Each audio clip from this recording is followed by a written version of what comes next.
So we line it up with professional development for coaches, but we know that what we talk about with long-term athletic development applies to any practitioner, any interested parent, any college students, anybody who has any interest at all in developing our athletes of today and tomorrow, to be sure we're all on the same page. I like to use this as our initial slide oftentimes, because a lot of times when we talk about athletes, we think of elite athletes only. So I want us to think more in the broad context of health and holistic development. So as Kristen said, a quick introduction. I'm an assistant professor at Westchester University, which is right outside of Philadelphia, Pennsylvania. Also, as Kristen mentioned, Tony, Joe, and I put on LTAD playgrounds all around the country. And I'm also very involved in the National Strength and Conditioning Association. I was fortunate enough to be part of the writing team for the position statement on long-term athletic development and some subsequent documents after that. I have lots of slides because I wanted you to be able to have these as a resource. So I will talk relatively quickly through them so I can open up for our chat so we know where we are. But initially, when we wanted to do the position statement, it was pretty apparent to those who were granting us the permission that maybe we didn't have enough information. So they said, well, let's see, what do we know about LTAD to see if we can move forward? So some of the things we came up with from our first two reviews, but there wasn't really a lot of longitudinal evidence in favor of LTAD. But we did know there was a lot of things within LTAD that seemed to make a lot more sense because what was going on was not working. So for example, we know there was evidence against early sports specialization and talent identification, especially among youngsters. There's no way you can tell that that's going to lead to Olympic gold, for example. We also found through the literature that we kept doing that two common themes kept coming up. Fundamental motor skill development, muscular strength development, not only go hand in hand, but need to be developed throughout childhood and adolescence for the best possible results, and that coaches at all levels need to emphasize all fitness variables. And we found that in some environments, they're only emphasizing a few. We found that to be quite true in physical education, and it's not a slam against PE. It's just recognizing that all of the motor abilities for kids are very important across childhood and adolescence. So there were top 5 principles that we came up with when we did our position statement. One is that LTAD, of course, is a theoretical model, but we kind of like to use it as a framework toward physical literacy, which we'll talk a little bit more about in a minute. Should begin in childhood. There are all those who work in different environments. We have conversations with lots of high school coaches, for example, who say, well, kids shouldn't start training until 9th grade and then they're set. So we have something where we're talking about LTAD as a cradle to grave model where we really need to focus on the ability of getting everybody involved in long-term athletic development as a long-term process. It's not a quick process. But it's sequential planning. You can't just all of a sudden pick up and say, all right, here I am, give me your LTAD. So we need to make sure that it's sequential across all phases of development and then between all different areas. So between coaching, between physical education, between sports practitioners and exercise scientists to make sure we're all on the same page. We also know that kids don't pass through stages of development linearly or chronologically. However, for publication, they want us to set it in a nice little format so we can read it. So, all right, if you're 7 to 9, you should do this. If you're 10 to 12, you should do this. We know that doesn't really work, but it gives us at least a guideline as we move forward. We also know that deficiencies in any phase of development might impact a later phase. So what we mean by that is, and we also equate that to what happens in school.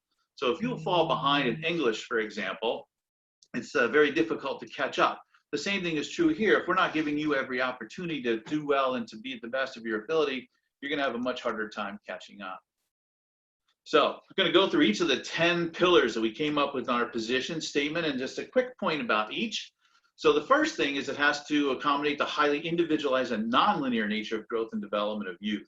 So the thought process is maybe kids should be not grouped by their chronological age, which is their age from birth, but maybe their ability to play, their training age, how long they've been doing it.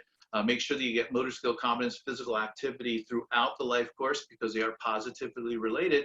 And then we want to develop athleticism. This is the key for us because a lot of times athleticism is something that most people equate with elite athleticism only. But we look at it, and here's the definition from the position statement, is the ability to repeatedly perform a range, and it's repeatedly perform a range, not just once, but repeatedly perform a range of movement skills with style, precision, confidence in a variety of environments, which require competent levels of strength, power, speed, agility, balance, coordination, and energy. So if you look at it, if you're familiar with the physical literacy model, it's not very much different from that. We're really trying to get everybody to be in an ability where they feel comfortable moving forward and are happy movers. The second one is that youth of all ages, abilities, and aspirations should engage in LTAD from early childhood so that we can promote not just fitness, but psychosocial well-being. So part of what we look at here is that a lot of times when we get kids involved in sports for not the right reasons. So I'll use this photo of a U7 Premier Math, and everybody will roll their eyes when you see it. But when you really think about it, that's what we do with kids in sports. We put them in U7 soccer thinking that they're going to World Cup. So we really need to back it up a little bit and say, how do we actually develop kids the best throughout all these? Each of the points that are going to be within these slides are points that were within the paper that I wanted to bring to our attention. So this early specialization, if you look at it here, dietary behaviors, kids don't get to eat. They're not getting their homework done on time because they're so busy with their sports. And if you look at the unrealistic external pressures, there's no reason that 70% of kids drop out by age 13. The recent data is now suggesting it's actually age 11. So we need to be very cautious of that. All right, the third one is that all you should be encouraged to enhance physical fitness. And what we mean by physical fitness is focus on motor skill and muscular strength. So we have the fundamental motor skills listed over here on the left, which hopefully some of you are familiar with, but if not, just to get an idea, and you don't have to implement every one of these motor skills every day. You can figure out what you're going to do in practice for the day and which motor skills are most likely to be developed, and then look at your overall practice plan. Am I missing out on certain fundamental motor skills that I want to make sure that my kids get? And then if you look at it over on the right here, there's some recommendations based on what level, looking at a US model of elementary, middle, and high school, making sure that kids get their movement and their motor skill acquisition and mastery, hopefully, because we also know that by the time kids reach about age 10, if they haven't developed these correctly, they're going to have a harder time being elite athletes, at least, but probably might not be so enjoying of sports and movement as they progress through school. So we want to make sure they get every opportunity so that whenever their level of development is appropriate, they're getting the skills they actually need. If you look at the fourth one for sports sampling approach, well, what do we mean by that? We know that early sports specialization doesn't adequately train all of those developmental pathways, and there's a huge risk of injury, especially overuse from early sports specialization. We also know that the 10,000 hour rule is the 10,000 hour rule plus or minus 10,000 hours. We're all different. Some things are learned more quickly by people, so we need to make sure that we're very cognizant of that. So sampling should really be youth-centered opportunities, and we've seen lots of examples of what that looks like and how that should be developed. And it has to have developmentally appropriate fields, equipment, rules. You'll see a lot of the sports organizations now are having smaller-sided games, 3 versus 3 instead of a big entire field of play, so that you get more touches, you get more offensive scoring opportunities, and a lot of that is what kids recognize as being fun. So there's some organizations that have come up with recommendations that if you're not up to age 12, 80% of your time should be in a sport other than the chosen sport. Whereas a lot of times we see kids spending 100% of their time, or at least 80% in when they're under 12 years old, and it's developmentally inappropriate. 13 to 15, you know, kind of that middle school year, 50-50 split, so kids are still getting some development.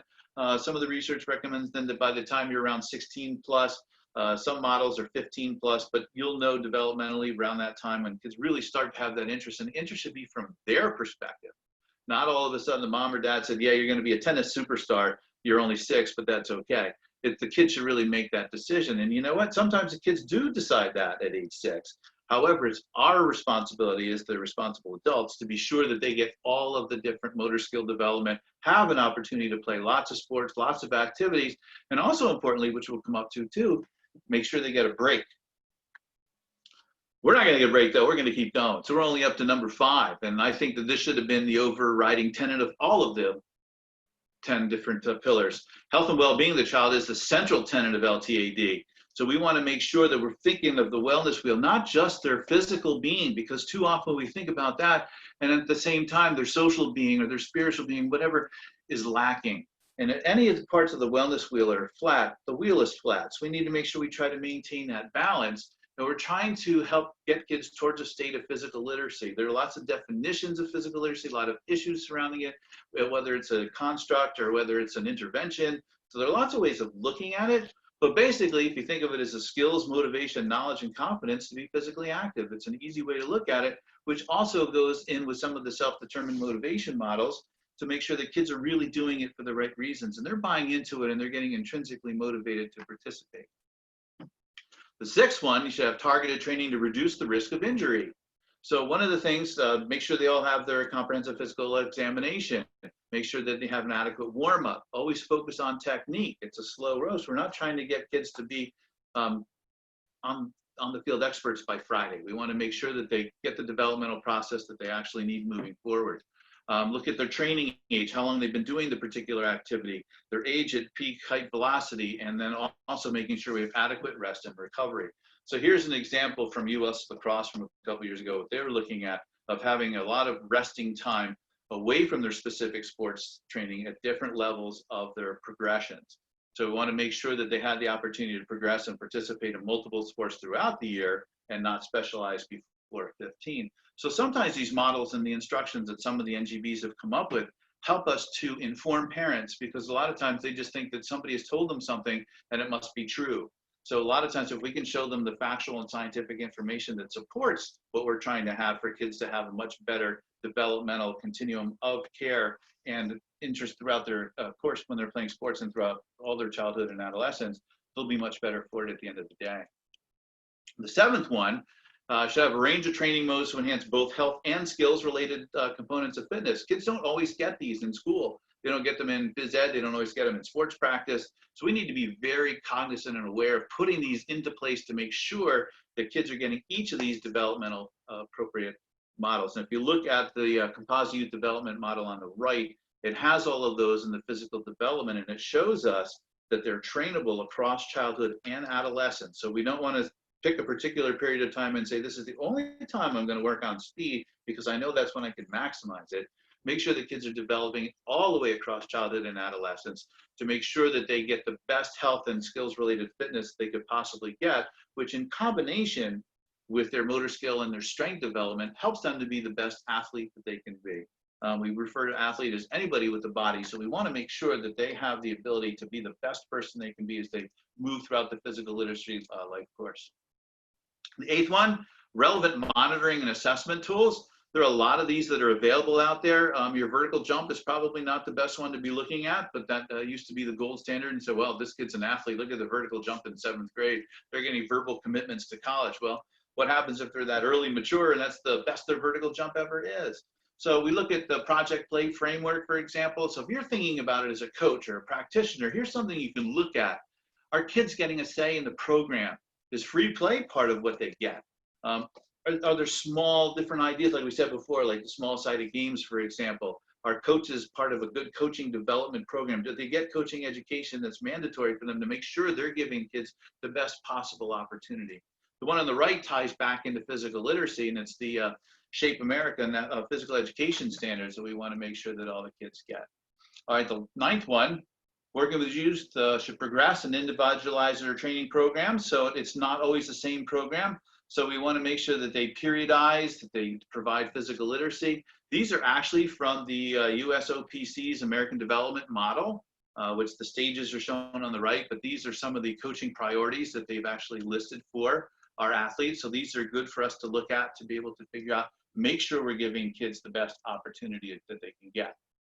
The 10th one is they should have qualified professionals. So we could probably spend the rest of the afternoon talking about this one all the way into tomorrow. But according to the definition within the position statement, have an understanding of pediatric exercise science, strong pedagogical background. Everybody's like, well, what does that mean? Pedagogy is the art, craft, and science of what we do.